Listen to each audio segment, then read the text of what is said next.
Good morning. While everyone is still hopping on, it looks like, I just quickly want to say good morning. It's wonderful to see you. My apologies for any confusion last month. The way that GAC fell was right after our big holiday that we took a swing at, the 4th of July, and I had given staff time off. We had all talked about canceling GAC, but I don't know that the word got out appropriately. So my apologies for anyone who woke up early to tune in. But again, great to see you all here. I do recognize everyone. So I'm Tara, for anyone who might not know, the CEO of the Puyallup Sumner Chamber. I'd like to really quickly go around. I'll call your name out so we don't have to try to guess who's speaking. And if you could just introduce yourself and your organization, that would be great. So Carmen, we'll start with you. So I am Carmen Gores. I am a commercial lender for Heritage Bank based out of South King County. And I also serve on the South Sound Chambers of Commerce Legislative Coalition. Excellent. Charlotte. I was not prepared to unmute. I am Charlotte Newman. I am a board member of the chamber, and I also sit on Sumner City Council. Good morning, Councilwoman Newman. Chris Eiler. Good morning. I'm Chris Eiler. I'm the U.S. Chamber's Executive Director for the Northwest region. Wonderful. Chris Gildon. There it is. All right, good morning. Chris Gildon, State Representative to the 25th Legislative District. And currently the person with the best background and view. Oh, yes. I'm going to change, I'm going to up that ante in a minute here. Cameron. Good morning, I'm Cameron Roberts. I'm the Director of Operations for McKesson Corporation, located here in Puyallup. Appreciate you joining us, Cameron. Yeah, it's great to be here. Thank you. Oh, you bet.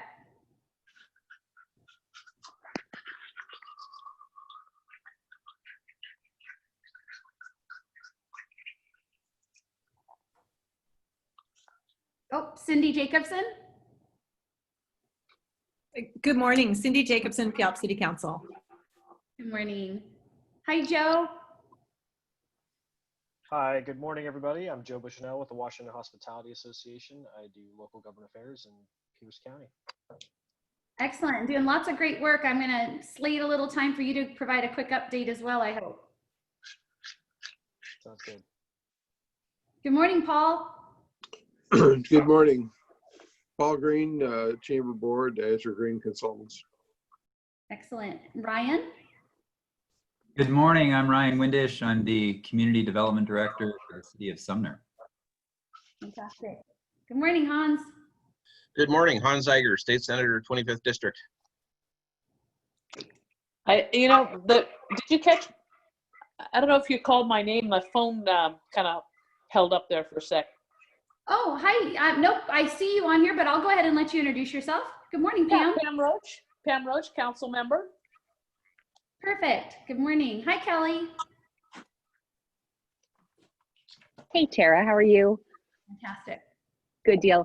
Kelly Chambers, State Representative representing the 25th Legislative District. And then I'm also a small business owner. I own Visiting Angels Home Care Agencies and a winery, a vineyard. I own Lum Shavak wine. Yes, you do. That's the best part of my... That should be your lead-in. I know. Let's reverse those things. Sorry about that. I'll figure it out next time. Thank you. Good morning. Hi, Deanna. Good morning, everybody. I'm on Tara's team as new business development for the Chamber of Commerce. Good morning. Good morning. And Meredith. Good morning. I'm Meredith Neal. I am the Economic Development Manager for the City of Puyallup.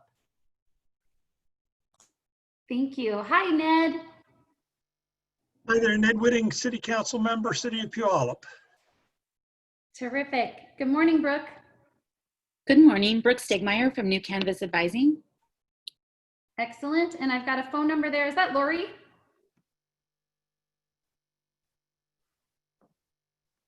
(302-21). That may be Lori from our team as well, Director of Communications.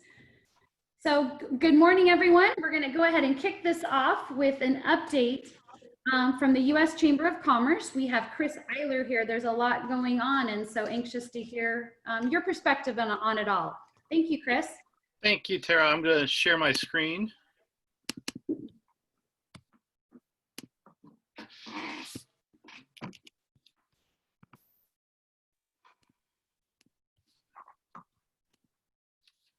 All right, well, thank you again for having me on this morning. Again, my name is Chris Eiler. I am the U.S. Chamber's Executive Director for the Northwest region.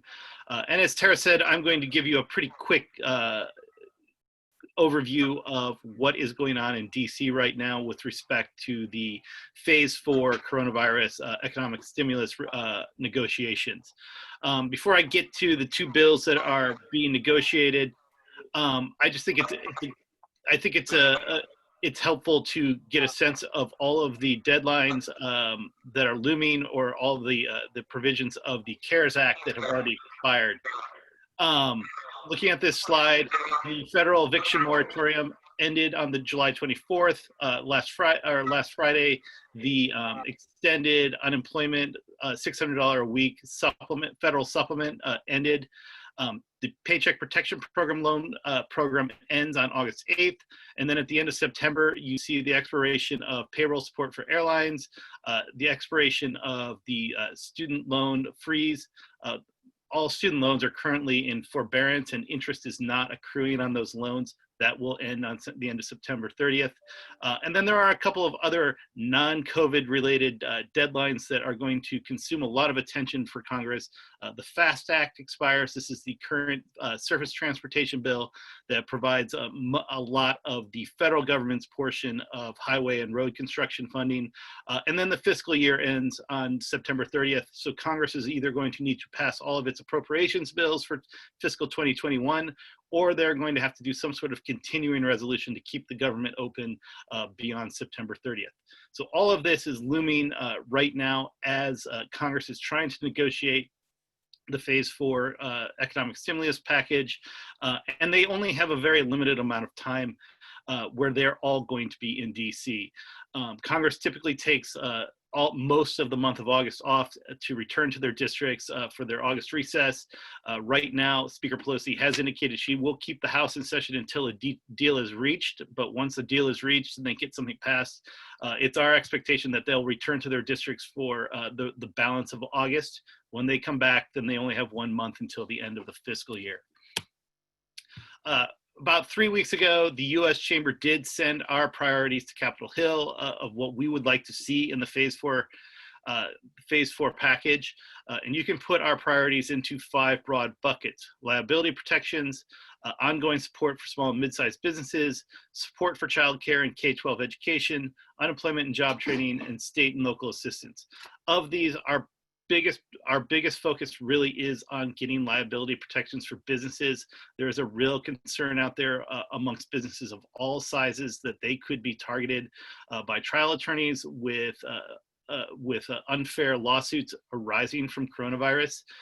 You can bunch what we are focused on with respect to liability protections into really 2 main buckets: exposure liability and products liability. Exposure liability having to do with businesses that are being sued because an employee or customer claims they were exposed to coronavirus at the place of business. Products liability, this is largely going to have to do with manufacturers of PPE, as well as other businesses that retooled their production to fill the shortages we are seeing in PPE, like face masks, hand sanitizer, protective gowns, and whatnot. What we are asking for here is a temporary targeted safe harbor for businesses. Temporary, this should not be a permanent safe harbor, targeted really just at claims arising from coronavirus. And the safe harbor, what we're asking for is for businesses that are following public health guidance, making a good faith effort to follow public health guidance coming down from CDC, OSHA, and state public health officials. If they are making a good faith effort to follow all of that public health guidance as they reopen, we feel that given all of the uncertainty around what's going on with coronavirus, those businesses should be protected from liability arising from coronavirus. Now, if a business is willfully negligent or just flat out ignoring public health guidance, they obviously should not get this kind of protection. But again, there's so much uncertainty about how this virus behaves. We keep learning more about it. If businesses are following what public health officials are asking them to do, then we feel that they should get some temporary protection from liability arising from the crisis. Additionally, we've also asked for liability protections for healthcare providers, hospitals, and other healthcare facilities. With respect to providing continuing support for small and mid-sized businesses, this really is primarily focused on continuing and modifying the Paycheck Protection Program. We want to, as I said earlier, the Paycheck Protection Program ends on August 8th. We want to see it extended to the end of the year. We would also like to see it opened up to all nonprofits. As Tara will tell you right now, local chambers of commerce cannot access Paycheck Protection Program funds. It is only 501c3 nonprofits and 501c19 nonprofits that can get PPP loans. We would like to see it expanded to all nonprofits. We would also like to see opportunities for businesses to get a second PPP loan. And with respect to the employee retention tax credit, right now, businesses can either take a PPP loan or they can claim the employee retention tax credit for continuing to pay their employees, even if those employees are not currently providing services. We would like to see the employee retention tax credit modified so that you can, if you have already taken out a PPP loan and exhausted that funding, you can now claim the employee retention tax credit. On support for childcare and K-12 education, we're seeing more and more school districts indicate that they're either not going to reopen or they're going to reopen on a very modified schedule.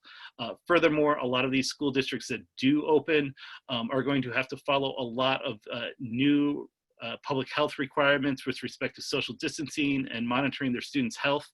This is just going to add additional costs onto the school systems, money that they don't have.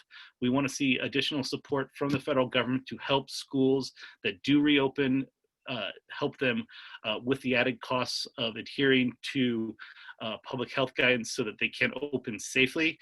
We, of course, feel that school districts, as well as child care facilities, should be following guidance from public health officials.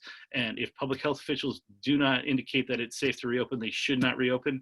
But if they are permitted to reopen, all of the additional costs that they're going to have to incur to implement social distancing and other guidance, they're going to need assistance from the federal government because those districts simply don't have that money now, and the states also do not have that money to help their school districts.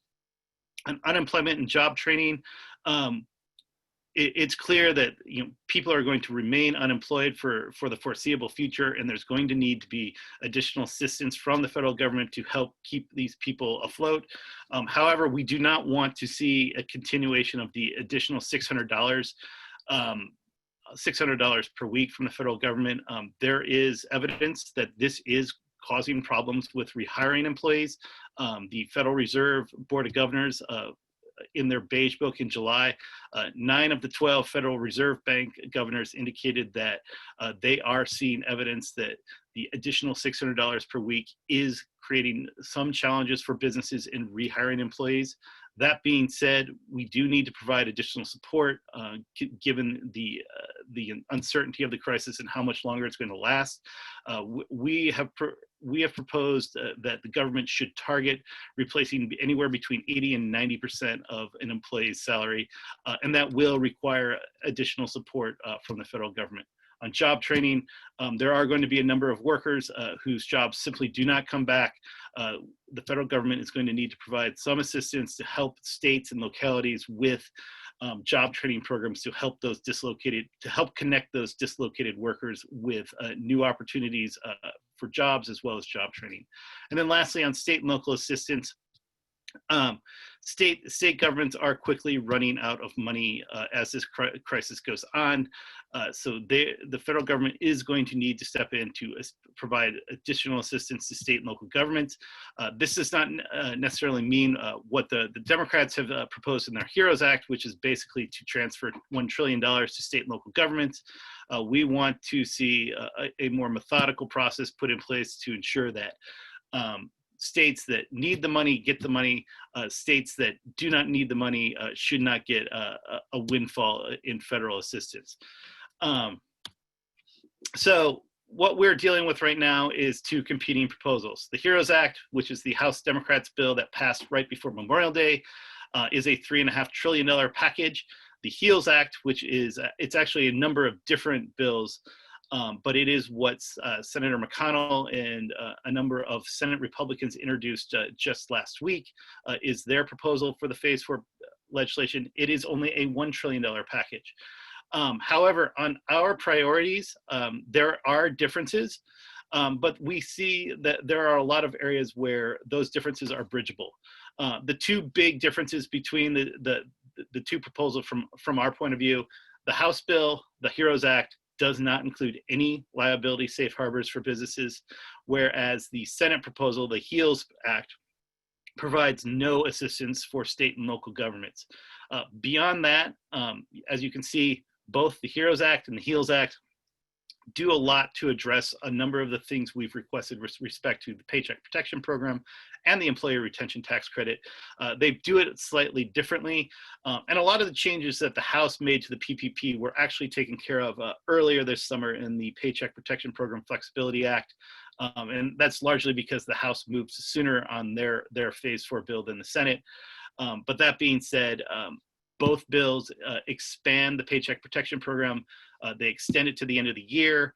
They both will make 501c6 chambers of commerce eligible for the Paycheck Protection Program. The House bill actually makes all nonprofits, whereas the Senate bill only makes 501c6 nonprofits eligible for PPP. The Senate bill also includes a provision that allows for a second round of Paycheck Protection Program loans for businesses that are particularly hard hit. These businesses have to have fewer than 300 employees and show that they've seen a 50% drop in gross revenues in order to be eligible to get a second PPP loan. On childcare and K-12, both bills provide significant amount of funding to provide assistance for both childcare and K-12. The House bill provides $100 billion for that, whereas the Senate bill provides 105. There are a number of other smaller differences between the two proposals, but again, they're both moving in the right direction, and there's an opportunity to find common ground there. On unemployment, the House bill would extend the $600 in additional unemployment payments from the federal government. The Senate has more of provides less money, but they do provide an additional amount of money from the federal government for unemployment insurance. Basically what they're proposing is that the federal government provides an additional $200 per week. And then that changes to more of a formula that targets replacing 70% of income after October 1st. On job training, they both approach this very differently, but both do provide additional resources for job training. The House is really focusing on the workforce system, like the WIOA and the federal workforce system, whereas the Senate is looking to provide block grants to state and local governments. And then lastly, as I said, the House bill provides $1 trillion in aid to state and local governments. This is largely done through block grants. And our concern there is that this is going to result in some states seeing a windfall and other states getting shortchanged. The Senate doesn't provide any money for state and local governments. And we are urging Congress to be a little more methodical in how they distribute the money to make sure that they are not providing more money to states that don't necessarily need it, and making sure that the states that do desperately need the money do get it and replace that revenue that they've seen lost due to the crisis. One other thing on this particular point, as well as unemployment, that I want to bring up is that we are increasingly hearing from states that their UI trust funds are exhausted. And from the business side of things, the concern is that a number of states have a provision that requires, when the trust fund is exhausted, there's an automatic tax increase on businesses. So in order to avoid seeing that automatic tax increase in a lot of states kick in, we're urging the federal government to work with states to help them replenish their unemployment trust funds. And then just one last point I want to bring up on the unemployment issue. as I mentioned earlier, the Republicans are very much opposed to continuing the additional $600 per week in federal unemployment assistance. As I said, the Federal Reserve, a number of the Federal Reserve Board of Governors have indicated that in their districts that they are hearing from businesses and the banks in their district that the additional $600 is causing problems with rehiring employees. So the U.S. Chamber did an analysis of all of the unemployment proposals to give everyone a sense of what the unemployment payments would be under each of the proposals from the House, the Senate, and what we're advocating for compared to what they were prior to the crisis. And as you can see here, this is Washington State. Prior to the COVID crisis, the average benefit in Washington State was $527. That replaced 41% of income. Under the House proposal, which would continue the $600 in additional unemployment payments, that weekly payment was $1,127, replacing 88% of income. The Senate proposal, which attempts to replace roughly 70% of income, again, you can see on the slide is $895 per week in unemployment payment. We feel that there's a middle ground to be found here, and we are urging, as I said, the high end would be 80 to 90%, but based on the calculations that we've done under the proposal, we would do what we have pushed forward. In Washington State, it would be a $1,022 a week payment on average, replacing 73% of the wage. So other than that is all I have right now. The negotiations are ongoing. The Democrats in Congress are very much all on the same page. There's a lot of disagreement right now amongst Senate Republicans about how to move forward. There's a lot of disagreement between Senate Republicans and the White House about how to move forward. Our big concern right now is we have really two primary concerns right now. We want to make sure that the liability protections are included in the final package. There is a concern out there that the White House is not necessarily very focused on getting liability protections included in the final package. So we are continuing to focus on demonstrating to Senate Republicans that there is broad support both amongst the business community and amongst their own caucus for getting liability protections put in place.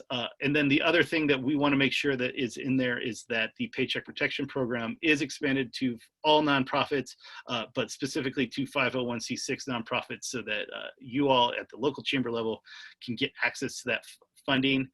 We did hear from right before the Senate Republicans introduced their HEALS Act proposal that it was very possible that they were going to cut the 501c6 expansion from their proposal. So it's important that we keep up pressure on Congress to include local chambers of commerce in the expansion of PPP. It's a good sign that the Democrat bill in the House, the HEROES Act, does expand it to all nonprofits, and it's also a good sign that it wasn't cut, but we need to make sure that they keep it in there and it doesn't fall victim to any of the negotiating. So with that, I'm happy to take any questions.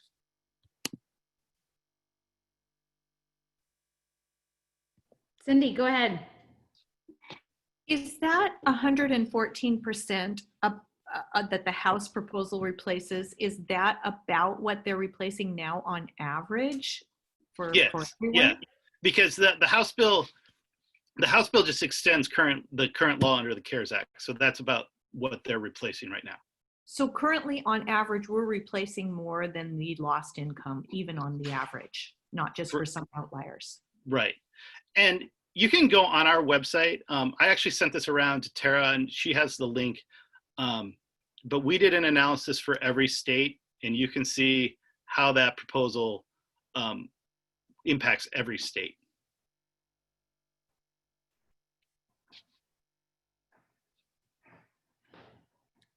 Any other questions?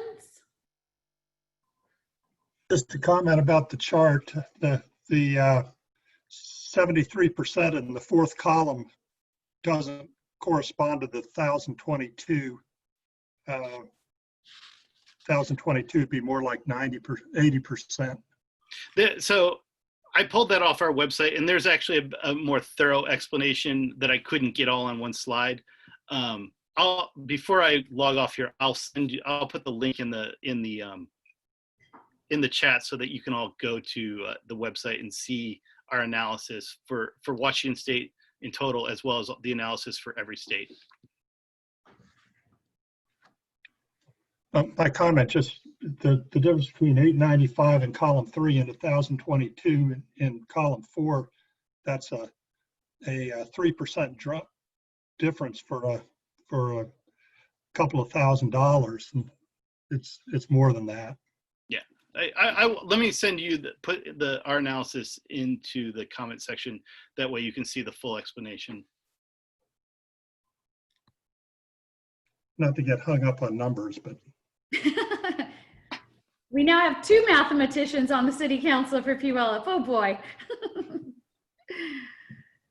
Great. I'll also mention the U.S. Chamber of Commerce Foundation has a wonderful Path Forward webinar series, and it's just been one of the most helpful series that I've seen out there as I'm getting a little zoomed out and we're being a little picky with our time and how much we want to spend on video here. But those are still Thursday at 12. Is that correct, Chris?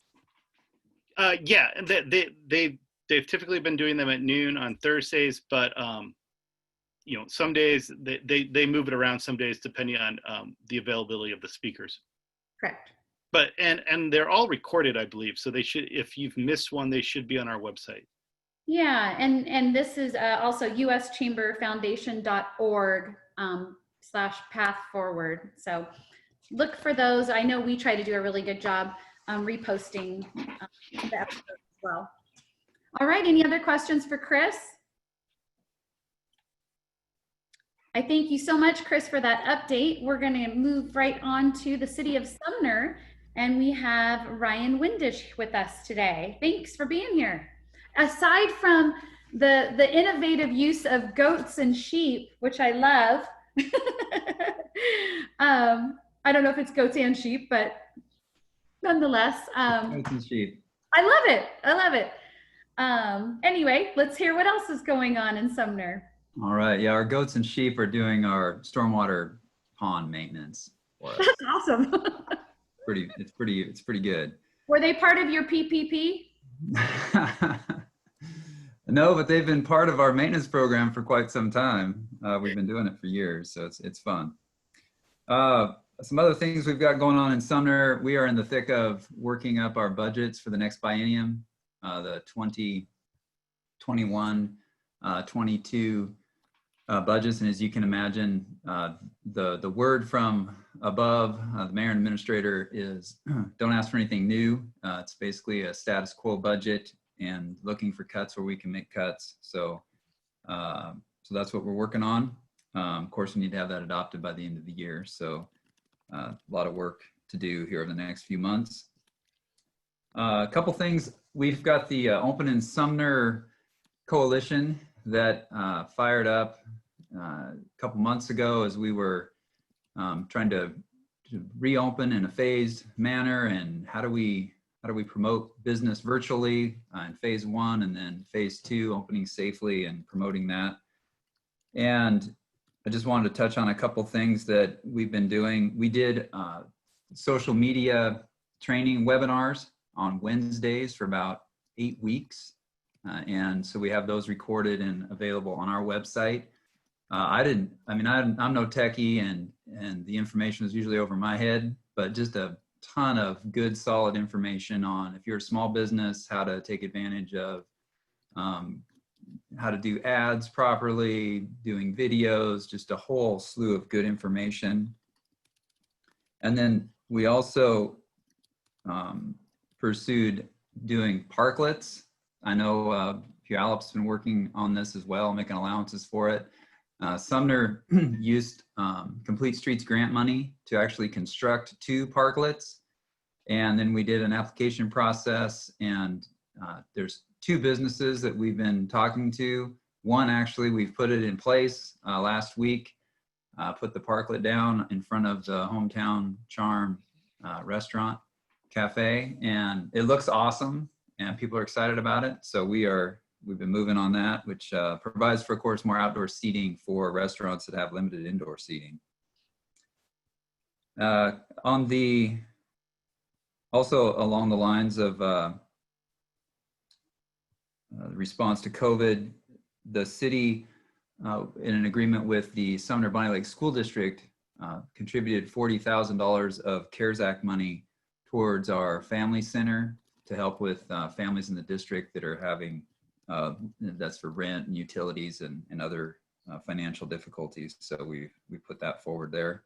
We're also working on purchasing property and plans for a new operations facility for our public workshops and parks and other operations in the city. I also wanted to mention that one of the big topics that council has been grappling with for over a year now, and on July 20th, they made a decision regarding allowance for asphalt batch plants, as they would be allowed accessory to mining operations and also allowed in our heavy industrial district. Basically, the council adopted allowances for them to be operating as conditional use permit, so with extensive conditions and performance standards related to emissions and noise and light and trucks and a whole slew of things, to, of course, try to minimize or eliminate conflicts with surrounding areas, residents, and minimize those impacts. So Corliss Resources were the ones who had actually asked for this change, and so they could move forward potentially with a conditional use permit. So that was approved in July as well. A couple on the on the development front, and just so you all know, we did a reorg, so we now have a development services department. So I'm a little bit removed from the day-to-day permit operations, but I know Paulsbo RV is, they are still constructing, going to town. Candlewood Suites is really getting close to opening. We opened a new Starbucks on 24th Street interchange up near our industrial area. 7-Eleven is right next door, and they will probably be opening fairly soon as well. So we've got, and I know in development services, they are swamped with building permit applications. And then I just want to finish with, we updated our Shoreline Master Program, which had an influence on allowing for the necessary heights for, actually it's Paul Green's project on Friar Avenue. It's a 6-story mixed use building with, I think, over 100 units. Can't remember exactly how many units in that. So hopefully that helps clear the way for that one moving forward with the shoreline permit applications and hearing examiner, I think this month. So development continues to be on fire in spite of COVID and all that's been going on. So that's what I have. I don't know if Councilmember Newman has anything to add.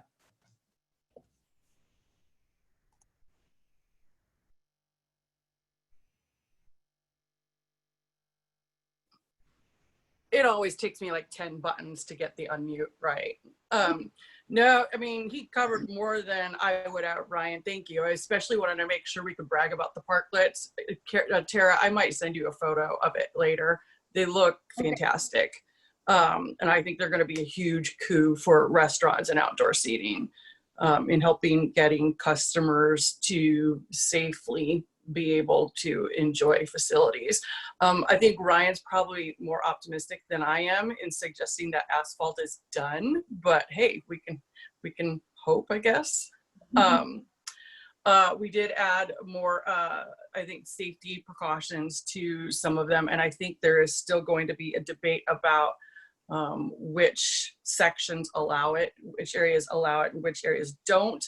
But hopefully, I think Corliss's are at least moving on. They have, just for those who are just tracking them as a business, they have started the vesting process within the county on their, because their property is split between city and county, and they have started the vesting process for their property that's in county limits as well. But otherwise, I don't think I have much else to add. Ryan, thank you. Great. Thank you both for being here. Good to hear. Good work. Let's move on to the city of Puyallup, and we have Meredith Neal with quite a few updates as well, and then we will hear from Councilwoman Jacobson and Whitting as a follow-up. Tara. Yeah, so the first big one is our CARES small business grants. So we had an application out there that closed last Thursday, July 30th. We had allocated funding for about 75 of those grants at $2,000 a piece. We just went through all of the applications. We have 58 of them that met the program requirements. So the good news is that for this round, we're going to be able to fund everybody that met our program requirement. So we're in the process right now of emailing the award recipients and doing the next steps for getting all of the bits and pieces signed. And we're going to be distributing those grants as quickly as possible. So hopefully later this week or next week, the dollars will be in their pockets and help them out, since we know that all our businesses really need a lot of help right now. Some of the requirements for that, it had to be a small business that had a brick and mortar location, so less than 20 employees, and they had to have a brick and mortar location here in Puyallup. So it's really about keeping those dollars local.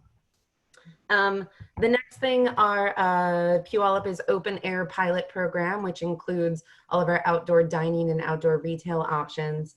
I've been talking to a number of different restaurants, particularly with the governor's newest order.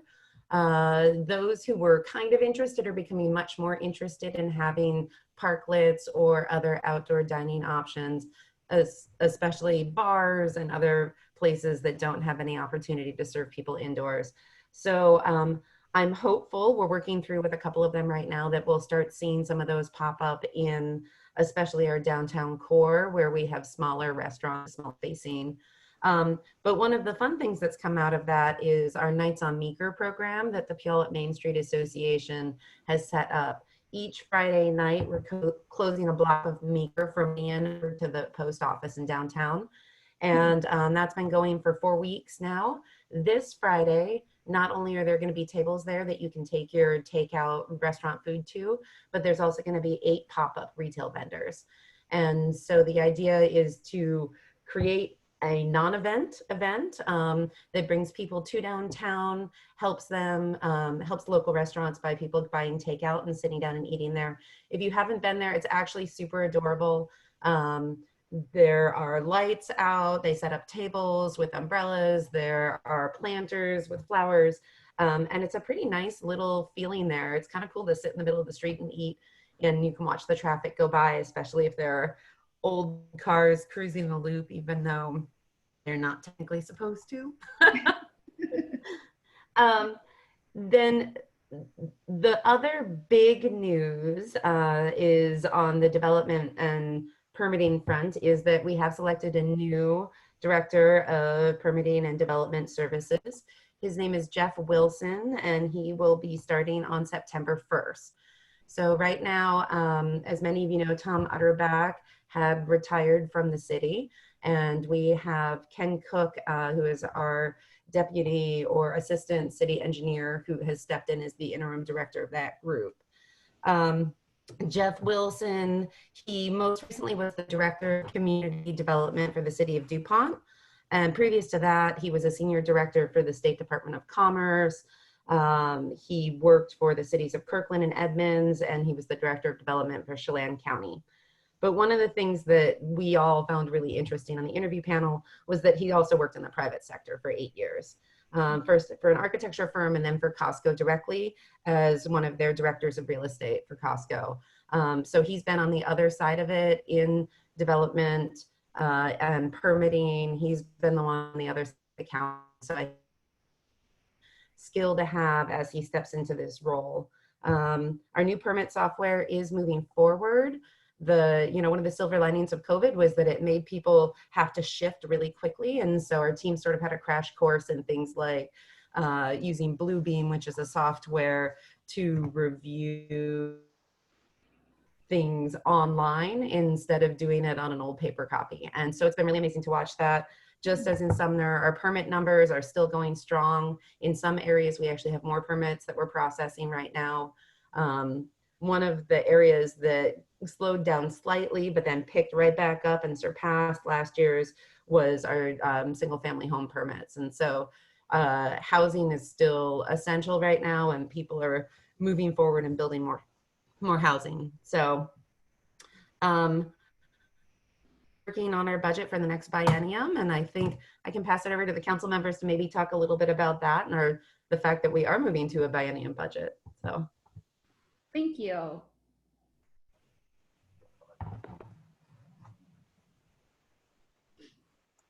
Yes, we voted to go to a biennium budget this year. It'll be our first time, and the circumstances are such that it'll be a little challenge for our finance director. But we're encouraged. We think that's the right way to go, and it'll reduce pressure on our staff and allow us to take a little longer horizon on our planning process. There's a number of good things that are happening in Puyallup. We got our sales tax report for the month of I guess it's May lately, and it turns out that our sales tax revenues are actually up from last year during that month. So our auto dealers went crazy, and other sectors did very well as well. So we're pleased. We're being cautiously optimistic about what we see in the future. We're sitting on our budget so that if we get a downturn in the future, we don't get surprised. But things are going well in Puyallup. Cindy? Yeah, you guys said it all. Thanks, guys. Work with great people. Excellent. Thank you all. So let's move to county. I know we have Councilwoman Pam Roach on the line, and I think Council Member Morell. So can we hear from county, from either of you or both?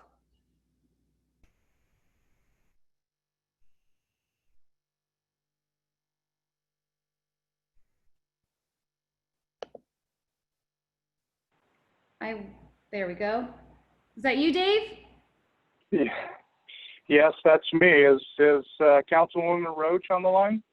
She is. She's not unmuted at the moment. So if you want to go ahead. I am unmuted now. Yes, ma'am. Okay. Right. I will let Councilwoman Roach take the lead. Perfect. Well, I was going to let you. That's why I paused.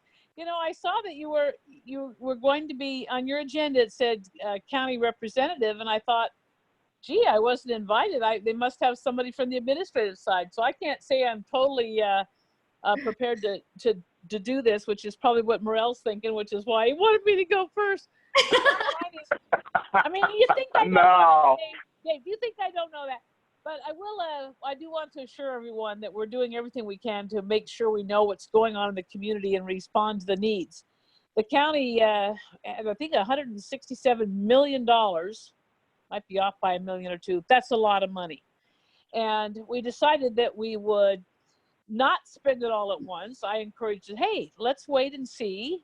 We put some millions, I mean, we're talking a lot of money here. Put in these tens of millions here and then wait, see how the programs work, and then come back in July and see if in fact any of these things warrant more investment, which of course they did. And we found some other things that we'd like to invest in as well. So it's a good thing we kind of paused and put it out in a couple different ways. Every week we have and you're all welcome to attend, it's an online review of COVID and everything that has to do with it. The administration reports to us and we have staff reports.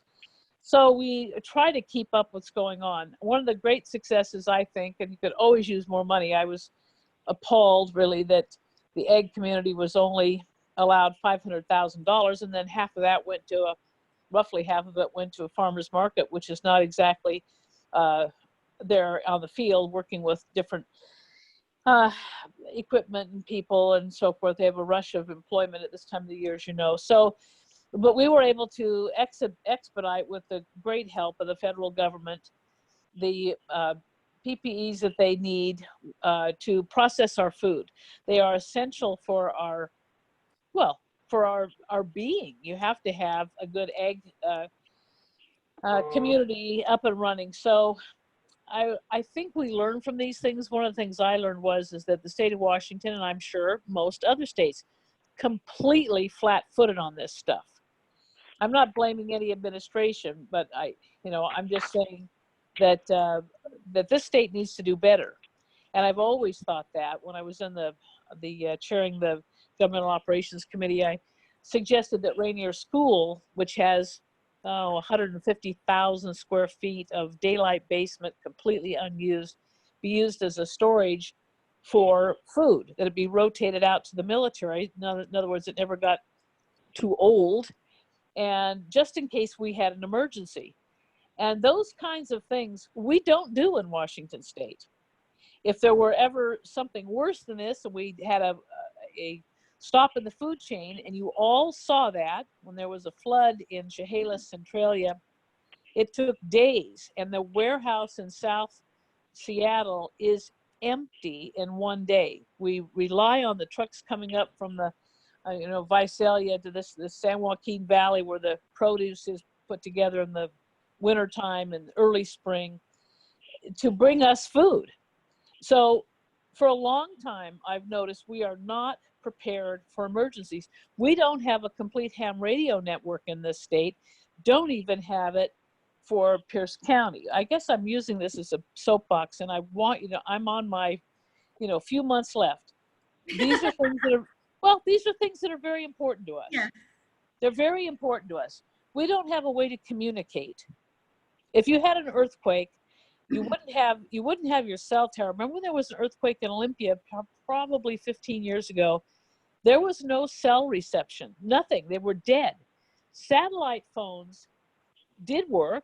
I suggested that we have some satellite phones, but when they had the flooding and so forth in Louisiana maybe 10, 15 years ago, only ham radios would work. And the state of Washington and Pierce County does not have a filled out network. I have lots of ways to implement these things. All I know is that sometimes, as bad as this one is, and this is pretty bad in my own personal opinion, you tell old people to stay home. That's me, that's Dave, that's 5 members of the 7 on the council. Stay home and let the rest of us keep the economy going. And that is not what happened. And whatever hindsight is, we have what we do. And hopefully this either burns out. There's only a 50-50 chance of getting a vaccine. Let's be honest about that, okay? So at some point, the message here I have for you is that we are keeping track of this. We are noticing niche industries such as ag, which is a big one. I don't mean to call it that, but it is different and apart and separate from selling shoes. So we need to make sure that these things are taken care of. I believe we are on a county level. Dave will want to talk maybe about some of the job opportunities we have for young people. I think today in council, we're going to be passing some legislation that I think will help your businesses and help young people who maybe don't, what are they going to do? They can hardly go to school. I'm talking college age. And I have a couple grandchildren in college right now, sent home and only online. And how do you take a chemistry class online? I'll end with that. It's impossible, by the way. All right, there you go. Well said. Hopefully encouraging that you store food, store some water, make sure you have a power source. If you can, if you're living in the unincorporated area, get a propane tank. It'll feed your gas stove. And let's get prepared in America for whatever might happen. We are not right now, and you're seeing it. Okay, thank you. Thank you very much, Pam. Dave, do you have anything to add? Yeah, it's always glad to be able to speak to business owners and entrepreneurs. Being one myself for the last 38 years,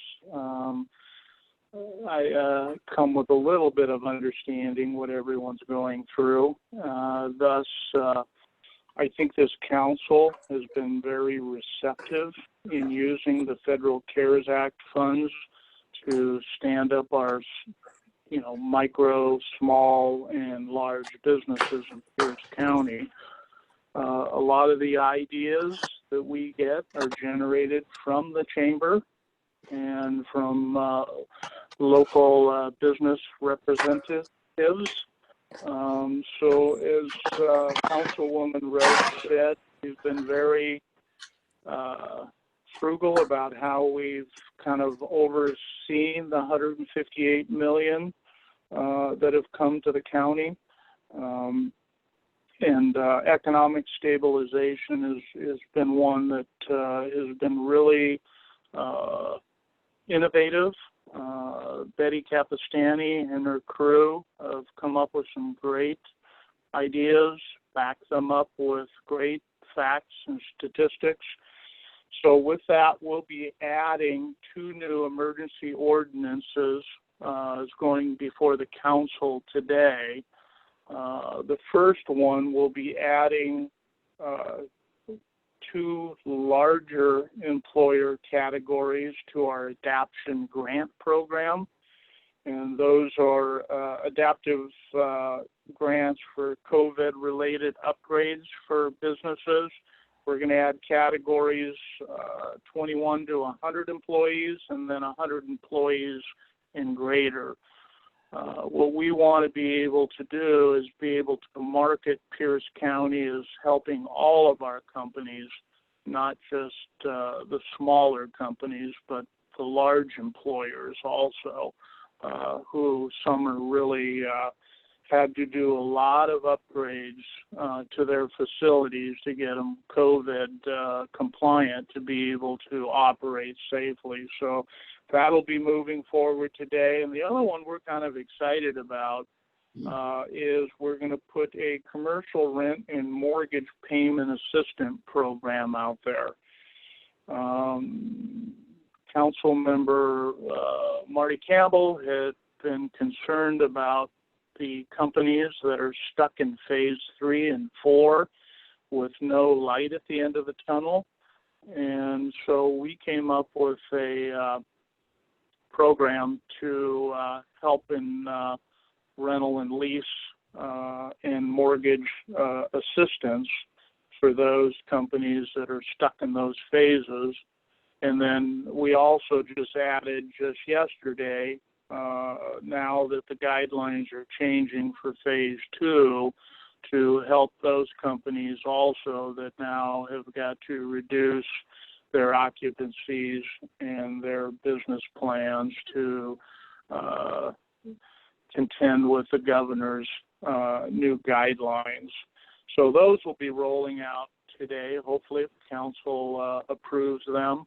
But you know, we're optimistic out here, fighting the good fight, trying to make sure we cover our bases and constantly promote the businesses within Pierce County. And so we are looking very good, I think, as Council Member Ned Whitting said. We were pleasantly surprised at the May sales tax report. The property taxes within Pierce County came in right on time, and doesn't look like we have any challenges there. So I think budget-wise, Pierce County has set itself up pretty well. I know under the leadership of Executive Bruce Diemeyer and the council, they set aside a 50% cushion, and then we held put a freeze on all hiring at the beginning of March. So I think we're sitting pretty well, you know, knocking on whatever wood I can find around here. But I think we're looking pretty good moving into the end of the summer. So thank you. Thank you. We also have Pierce County Economic Development Director Betty Capistani, who I will just mention very quickly.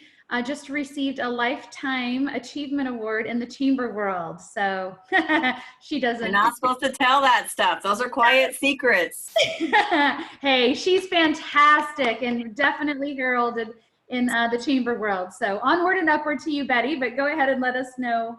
I know there's so much going on at the administrative side of things. Well, in the county world, you've heard from both of our council members, and they are doing a great job. I mean, they are spending a lot of time getting information and data, and also being flexible to new ideas that are coming through. So I just really want to give a huge shout out and kudos there. You heard from the pieces that are coming forward, so we'll know more after today's meeting.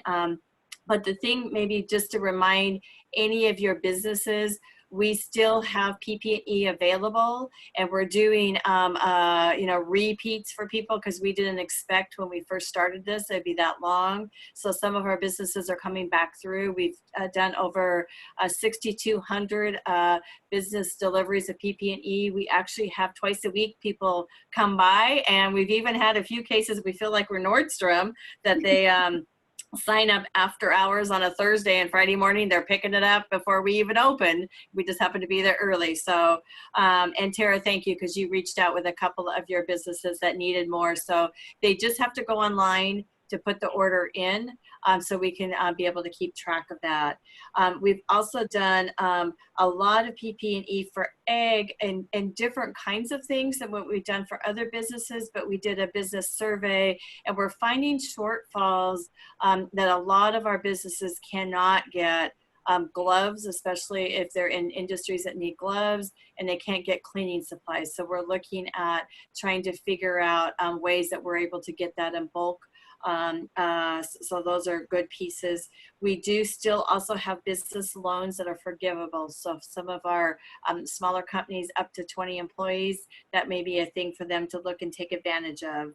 And I guess on Councilmember Rocha's comment, I totally agree. We have to figure out something for our youth, since I do have a junior that's a chemical engineer, and I was always worried when he had springtime doing it from my basement, that my basement would still be there when I got home, because I want to make sure all those projects are done outside of my house and in the lab at the U. So anyway, we're just trying to figure out pieces, but we appreciate your feedback and input. And I know Meredith and Tara are part of a network that we all try to help each other in that process. But any great ideas that you hear that we can help Pierce County businesses, please let us know. Terrific. Thank you, Betty. We have Senator Zeiger and Representative Chambers on the line as well. Would love to hear from the state level. Okay, well, thanks, Tara. We continue to get a number of cases of people not getting their unemployment insurance. That's really taking up a lot of time on the staff side for our legislative assistants, and they've done an awesome job of responding to those and trying to route those. We've gotten, I mean, the process for routing those has changed repeatedly through the Employment Security Department, which has been very frustrating. And we continue to get, people who've been waiting, 10, 12 weeks, without, in some cases they were on unemployment insurance and then they got cut off and it wasn't restored. We've heard from people who are on the verge of homelessness or actually have entered homelessness because of their financial situation. Some really difficult stories we've been hearing. I would tell you that the legislature has been sidelined in many respects. We have not had a major role in many of the key decisions that have been made, both on the policy level as well as in spending of federal dollars that are coming into the state. And to me, that is extremely problematic. We should have been in a special session prior to this time, I believe. And a number of us are continuing to call for a special session. I think as time goes on, it becomes all the more important for the legislature to have a formal role, both in policy and budget decisions that are being made. We were not designed as a representative democracy to go along on an emergency order basis and without some kind of checks and balances. So that's not to be critical of things specifically that the governor has done. It is to say that you need more than one branch of government at the table making some of the decisions. So we're going to continue, many of us are going to continue to call for a special session. And I think as time goes along, it's going to become just all that much more important to do so. So that's what I've got. Thank you. Great. And Representative Chambers and Gilden are still on the line as well. So what say you? Thanks, Tara. Just to reiterate what Senator Zeiger said, our staffs have been busy helping constituents resolve issues with employment security and expediting those. And now we're just at a point where the cases we tend to see are a little bit more difficult and complicated to resolve. So those do take some time. And yeah, we hear just really tough stories on a weekly basis, people really struggling, and we're happy to help. In another capacity, I was making a phone call and encountered a woman who was really just, literally in tears, and was like, hang on, let me give you my other phone number, and we can put you in touch with the right resources.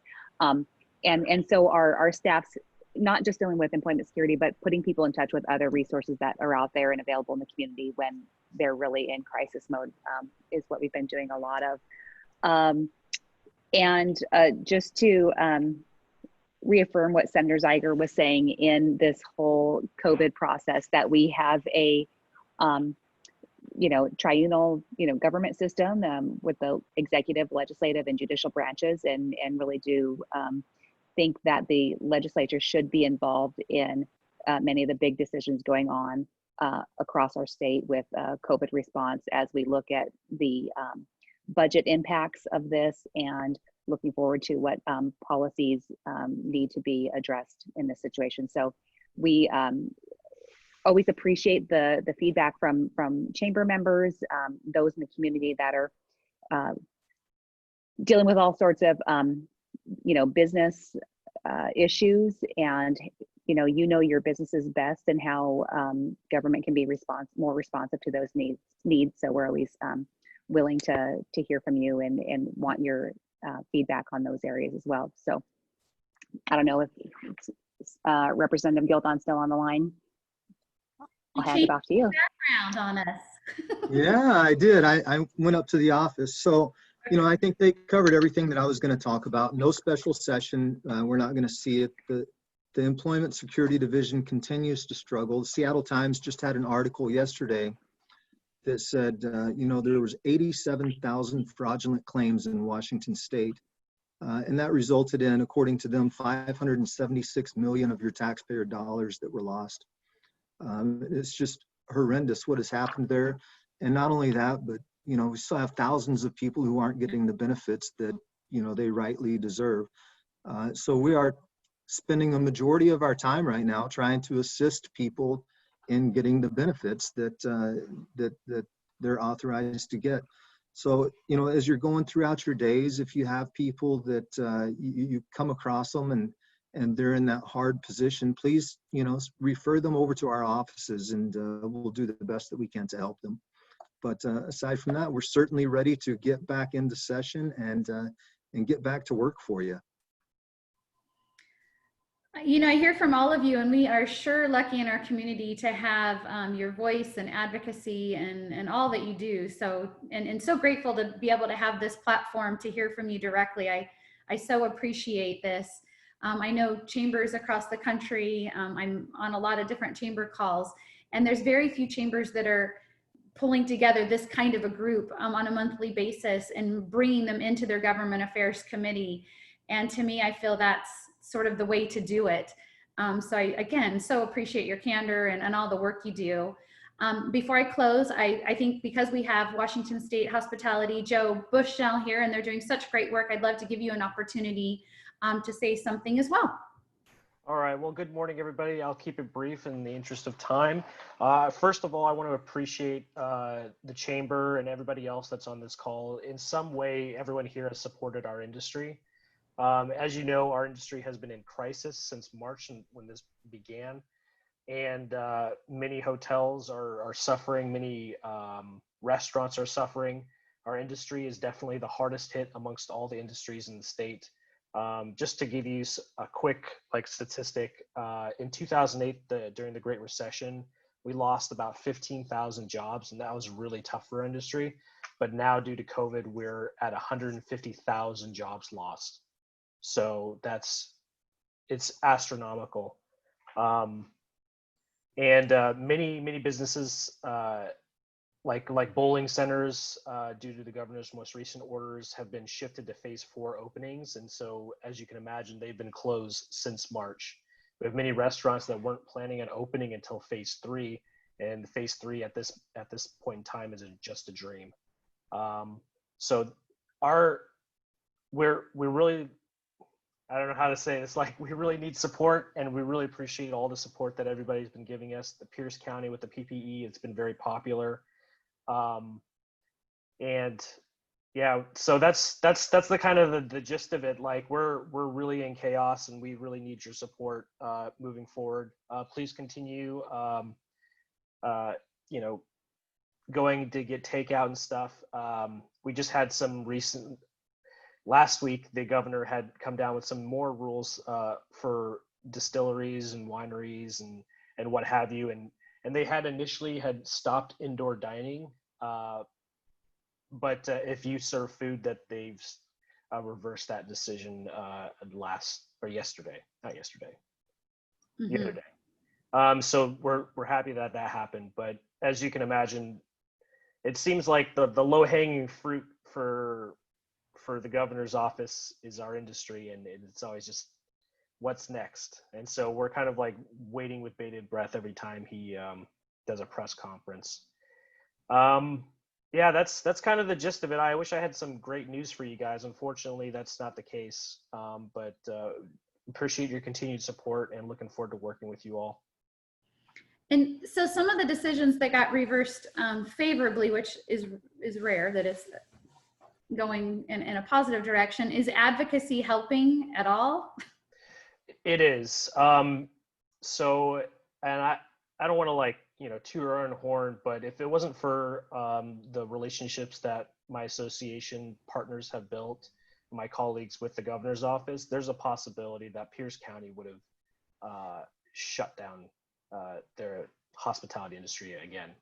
So say that with what you will, but there's definitely the advocacy on our part has been tremendous in helping keep businesses open.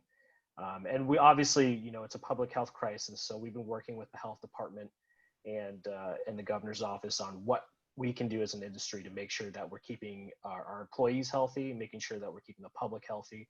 And we already had a great relationship with the health department previously due to, health permits, health inspections, what have you. So cleaning is not unfamiliar with our industry. And so we already have procedures previously in place, for wiping down tables. So now it's just a matter of doubling down on it, and following the guidelines that are set forth from the governor's office and the health department.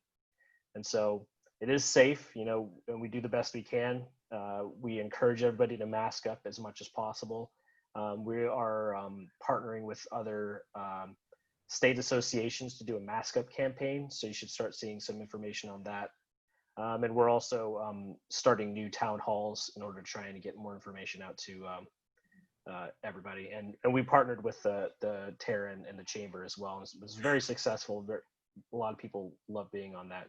So next month, we're thinking about having Dr. Chen on. We're still waiting on 100% confirmation, but we'd definitely love to continue that partnership. Great. Well, thank you. Please lean on us anytime if there's any additional letters of advocacy, if you need us to reach out to our members, all of you. So again, I know I don't need to tell this group to vote, but good luck to those on the line today. But yeah, hey, so great to see all of you. I look forward to seeing you all next month. Thank you. Thanks, Tara. You bet.